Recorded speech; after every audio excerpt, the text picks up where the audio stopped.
Steve, just what was the key to the third quarter, and how nice was it to have so many different players contribute with Durant out? Well, we threw it to our guys instead of the other guys. That was pretty as simple as it sounds. That's what happened.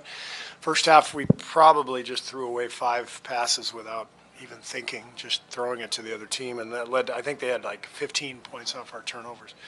So third quarter, we just took care of the ball, and when we do that, because of our talent and because of the pressure Steph can put on the defense at the point of attack, then the ball starts to really move. And you saw how beautiful that was in the second half. We had 37 assists total, and so it's all about taking care of the ball and defending. And the defense part, I'm really pleased with. I think it's about the 5th straight really good defensive effort we've had, so that's a great sign.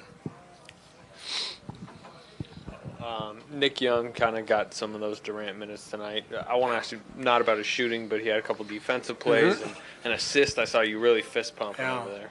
I like Nick's effort tonight at the defensive end.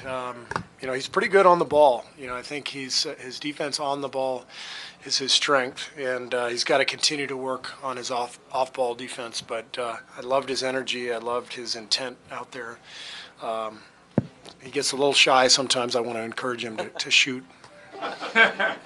So we'll talk more about that. Steve, along those. Oh, Go ahead. oh, sorry. Nick Young, JaVale McGee, Sean Livingston in that one stretch. Did you see some kind of chemistry with those three? Was there something with those three on the court that really clicked, you think? Well, I think it's a combination that we wanted to go to before the game with KD out. JaVale gives us such energy, and Nick obviously can shoot the ball. So you want Sean out there to kind of orchestrate and settle everybody down. And so that was really a good combination. I thought JaVale's minutes were fantastic. He's plus 15 in 9 minutes, and great energy. And Sean had a really nice night. So that was a good combination. Seemed to change the game a little bit. Steve, along those lines, seeing so many different guys do some of the little things, Caspi blocking some shots, and how encouraged are you by all of that?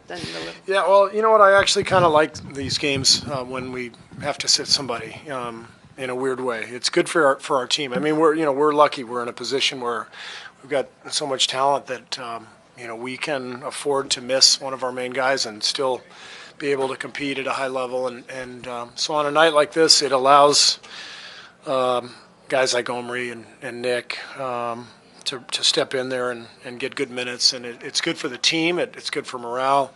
It's good for individual development, and it forces the group to play together when you're missing, one of your main guys. So I like nights like this, and as I said, we're fortunate to be able to, with our depth and our talent, to be able to make up for the loss of a great player. Hey, Steve, just the fact that it's so early in the season, I was wondering, what was your sense going in as far as just the team's readiness to absorb any kind of absence like this with Durant? I felt good about it because we've been rock solid now the last four or 5 games. Our defense has picked up, and so I had no worries about playing without KD because I know we've got a lot of guys who know how to play and some vets, and Omri's just just a fantastic piece to have. I don't even know what his role is from one night to the next. I guess that's what his role is just to be ready.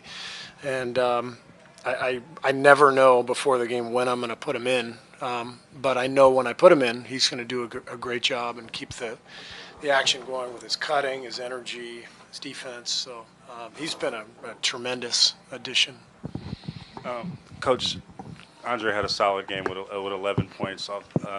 And what did you think of his performance tonight, just being inserted into the game, inserted in the starting lineup for the first time in like 2 years?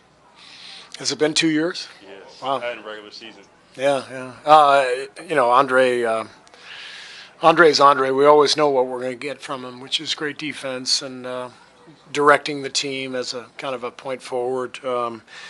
But I wanted to put him in the starting lineup to play him with that with the backcourt of Steph and Clay, so he could play make and also hopefully get a couple open looks, and which he did, and he knocked him down. So it's a good night for Andre and for everybody, really. To follow up to that, how big was his his ultimate willingness to come off the bench in 2014 for what you had coming in as a new coach? Well, I've said this before, but Andre's willingness to come off the bench set the tone for everything that we do here, and that acceptance and unselfishness still resonates with our group. I can always point to Andre's sacrifice that year as, kind of setting the tone for who we are and what we do, and that's why when when we play everybody and some guys don't get big minutes, and it could go either way, the way we do things, because you're trying to keep everybody happy, but when you do that, sometimes you can upset some people. But Andre's example set the tone early on here for everybody to be unselfish and to understand it's about the group, and it's been a powerful force for us.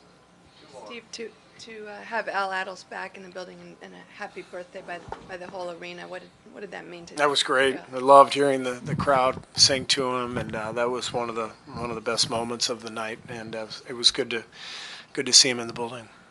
Steve, you look at Steph's game and 5 turnovers in the first half. He's kind of throwing the ball around. It wasn't his best game, and then you look at the box score and he almost has a triple-double. Do you feel like, obviously he's had a great start to the season, but do you almost feel like we're kind of taking him for granted? He's been so good and so good for so many years now.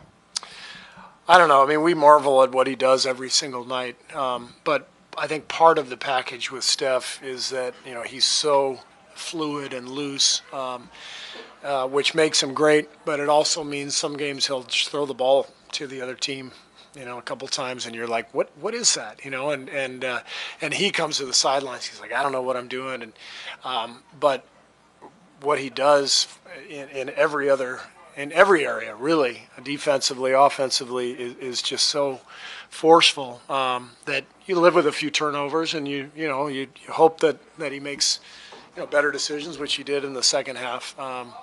But the guy is just it's just stunning, really, with the impact he makes. I've never seen anything like it. I mean, there's obviously been so many great players in this league who have dominated, and you think about Michael Jordan immediately, or Larry Bird, or Magic, and Shaq.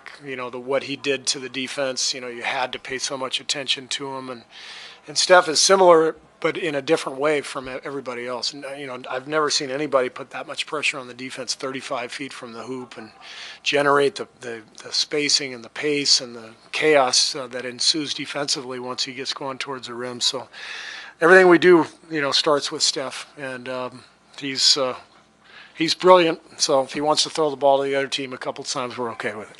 Thanks.